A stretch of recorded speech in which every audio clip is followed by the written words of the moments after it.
All right, what's up? I guess I have to address it. I waited till today, let my emotions settle because 7-7 and 11 is all we're talking about here in Dallas. Whenever we have that Irvin in '88, we win championships. And last night didn't look so good. Well, not if you're a Maverick fan, but if you love the Boston Celtics, then you did what you're supposed to do. You got game one. A lot of people are talking about how did you get game one, how you got game one. And it looked like a blowout. It ended up as a blowout. But there was a tight booty moment in there. A tight booty moment. I mean, the Celtics were up by 27, and the Mavericks closed that thing to about 8. Whenever we're on the sideline or playing in sports, we always call that a tight booty moment. That means all decisions are really important and booties get tight and you're able to make some mistakes in there. But I got to give it to one man for the Boston Celtics who stood tall and said, not tonight, not on my watch. And that dude was the Eastern Conference semifinals MVP. Jaylen Brown was the man. Not on offense, because we're always trying to watch and see what somebody does on offense. But the one thing we didn't talk about, he showed up as the man. Now, we talked a lot about those four guys. Jason Tatum, Jaylen Brown,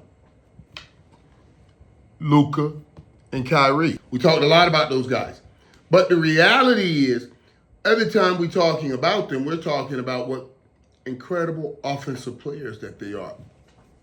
Jaylen Brown showed you that he's also a great defensive player. When that game closed the gap, Jaylen Brown made some defensive plays that just blew your mind. Blocks at the basket, hustle plays that I said, oh my God. And I tell you what, if he hadn't done it, I believe the Mavericks could have come back and won that game. But I'm gonna tell you what else I saw early on. So I talk about what Jaylen Brown did early. What Jaylen Brown did late in the game when he made those incredible blocks when the Mavericks started closing the gap and got it down to about 8 points. But what a lot of people are not talking about is what Jaylen Brown did early in that game. Yeah, he showed up late because that's the most important time, but he showed up early in a way that I want to share with you guys. Let me tell you what I saw. And I said this to the people that I was watching the game with because Jaylen Brown was smart. He's a smart cat. And he came in, he did something smart. He studied. I heard when they were asking him the other day that you had a whole week before the start of the finals. Celtics won, they swept Indiana, and they got a little time off. And they asked Jaylen Brown, what did he do? He said, well, I'm single, don't have a family, so I spend a lot of time, he said, watching TV. No. You single, filthy rich with a $300 million contract that you just signed. And this man spent all his time the way he played last night. Looked like studying Luka. That's what I saw. Early on, he had Luka's number. Picked him, and I'm going to tell, I almost don't even want to see it. I almost don't want to say it because I want to wait till after the finals to even say it, but I'm going to say it anyway because I'm sharing with you guys. Now, I know ain't no Celtics fans going to hear this, so I'm just going to say it. I was worried. What I saw Jaylen Brown do early, I was worried because I said, oh my God, I know you're more physically gifted. That means you have all the athletic traits. You can jump higher, probably run faster, all of those athletic traits. But just because you have those athletic traits don't mean that you're a better player. Jaylen Brown has better athletic traits than Luka. Now, that's shoulders down. Luka gets his great game shoulders up because he's not going to run by anybody. He's not going to out jump anybody. But Jaylen Brown is a very smart player, shoulders up. And let me tell you what he did early in that game. If you go back and watch it, I watched it and I said, oh my God. That first half, that's why it's one of the lowest scoring first halves Dallas has ever had. And even the second half, it ended up being with 89 points, the lowest scoring playoff game that they've had. But what I saw, let me give you what I saw. Jaylen Brown played Luka, played him close, played him tight, and he never jumped. When Luka got ready to go up for the shot the first time, he never jumped. He stayed down. Luka faked, and he was right there when Luka tried to go up again. He never jumped. He didn't go for any other fakes in the first half. And I looked to my people, my partner, one of my partners in Playmakers, 88. Man, that thing is coming up. I can't wait to show you guys that. Oh my God, but I digress. I digress.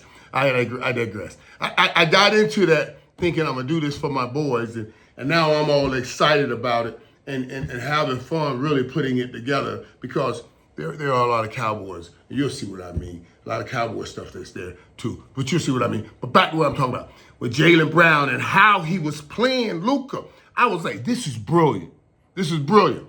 Because he's saying, Luka, I'm not going up in the air where you control everything. I'm going to stay on the ground and wait till you realize that fake is not working. And the whole first half, it didn't work. I told my partner from Playmakers 88, Alex and all those guys, and Jay, I said, watch the third quarter.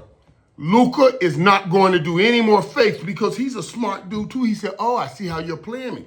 Luka stopped all the fakes and just started going up. And he was going off because everybody was still waiting on him to fake, and he went right to the basket. Waiting on a fake jump shot. No, he pulled up for real. And now he changed the game again. I said to my partners again right after that, now the start of the fourth, he'll be back to pumping. He'll be back to faking, getting them back in the air, because now they see that he'll go right up, and he did exactly that. All I'm saying all of this to say this. The Boston Celtics, congratulations on a great win. Congratulations on a great win. But there was so much to learn in that game, and I'm telling you right now, Jason Kidd will have them ready for game 2. I can't wait to see it. But right now, in this race for the best player in the National Basketball Association, and it's a game-by-game thing. This saying, I don't want to hear about, well, somebody did this, somebody did that. It's a game-by-game thing.